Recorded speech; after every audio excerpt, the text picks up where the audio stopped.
तीसरी बार आया हैदराबाद का तूफान, फेल हो गए दिल्ली के सारे प्लान। हेड और अभिषेक ने तबाही मचा दी, 30 गेंदों में लंका लगा दी। एमआई आरसीबी के बाद डीसी को सदमा, एक सीजन में 3 बार रिकॉर्ड तोड़ा। कोहली के बॉलर्स की सांसें थमी, कैसे रोकेंगे एसआरएच की सुनामी। 400 के स्ट्राइक रेट से कहर, आधे आईपीएल के बाद यशस्वी को डर। 23 साल के अभिषेक का तहलका, मिल गया शर्मा जी का दूसरा लड़का।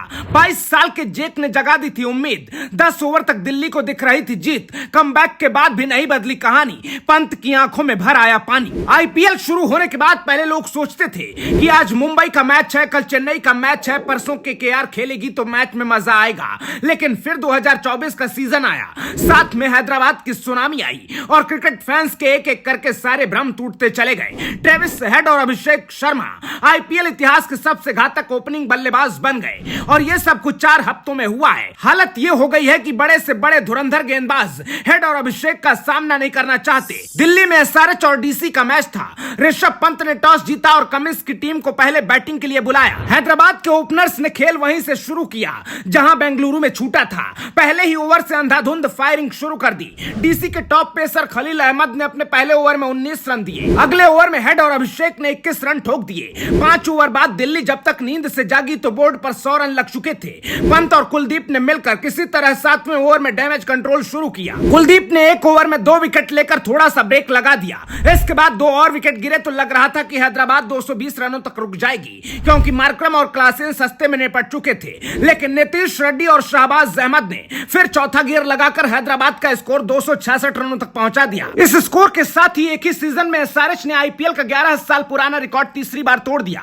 साल 2013 में आरसीबी ने 263 रनों का स्कोर खड़ा किया था, जिसे टूटने में 11 साल लग गए। लेकिन इस बार का आईपीएल इतना तूफानी है कि आरसीबी का यह रिकॉर्ड अकेले एसआरएच ने 3 बार तोड़ दिया है। 277, 287 के बाद लग रहा था कि एसआरएच दिल्ली के सामने 300 का स्कोर पार करेगी, क्योंकि पावर प्ले के 6 ओवर में ही हेड और अभिषेक ने 125 रन बना डाले थे।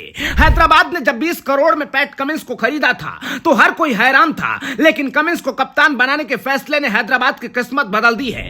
एसआरएच का हर दूसरा खिलाड़ी बाकी प्लेयर्स से खतरनाक नजर आता है। ओपनर से फिनिशर तक सब फॉर्म में है। इस बीच हेड के साथ ओपनिंग करने वाले 23 साल के अभिषेक शर्मा ऐसी बैटिंग कर रहे हैं कि बॉलर उनको देखकर कांप रहे हैं। युवराज सिंह को गुरु मानने वाले अभिषेक दिल्ली के सामने 400 के स्ट्राइक रेट से खेल रहे थे। आउट नहीं होते तो 12 गेंद में युवराज के सबसे तेज अर्धशतक वाले रिकॉर्ड की बराबरी कर लेते। अभिषेक का यह फॉर्म देखकर लोग तरह तरह की डिमांड उठा रहे हैं और अपने अपने अंदाज में मजे ले रहे हैं। किसी ने कहा टीम इंडिया को शर्मा जी का दूसरा लड़का मिल गया है, तो किसी ने उन्हें वर्ल्ड कप खिलाने की मांग की। कुछ यूजर्स ने टीम इंडिया के लिए अभिषेक को शुभमन गिल और यशस्वी जायसवाल से बेहतर ऑप्शन बताया। इस बार आईपीएल में युवराज के चेले अभिषेक ने जिस तरह का खेल दिखाया है, उससे ऑस्ट्रेलियाई खिलाड़ी ट्रेविस हेड भी हैरान है और मैच के बाद दिल खोलकर उनकी तारीफ कर रहे हैं। ऐसे में अभिषेक को लेकर बीसीसीआई का क्या प्लान होना चाहिए, आप कमेंट बॉक्स में जरूर बताइएगा। अभी आपको मैच के आगे की कहानी और पंत की परेशानी बताते हैं। 266 रन का पीछा करने उतरी दिल्ली की टीम ने भी ताबड़तोड़ शुरुआत की। पहले ओवर में लगातार 4 चौके लगाकर पृथ्वी शॉ आउट हुए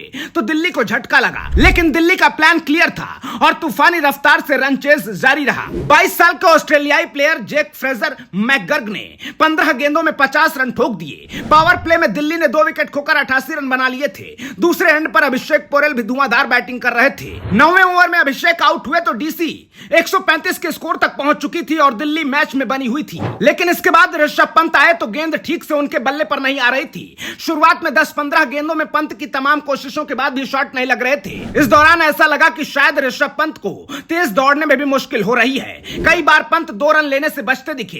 इस बीच दिल्ली के 6 विकेट हो चुके थे। आखिर में पंत कुछ अच्छे शॉट लगाने में कामयाब रहे, लेकिन दिल्ली की टीम 200 का आंकड़ा भी पार नहीं कर सकी। एसआरएच का स्कोर देखकर दिल्ली की जीतने की उम्मीद तो पहले ही नहीं थी, लेकिन हैदराबाद के गेंदबाजों के सामने पंत ने जिस तरह की बैटिंग की उससे कई सवाल खड़े हो गए हैं। मैच के बाद पंत काफी परेशान दिख रहे थे। कमेंटेटर ने भी कहा पंत का ऐसा निराश चेहरा कोई देखना नहीं चाहता।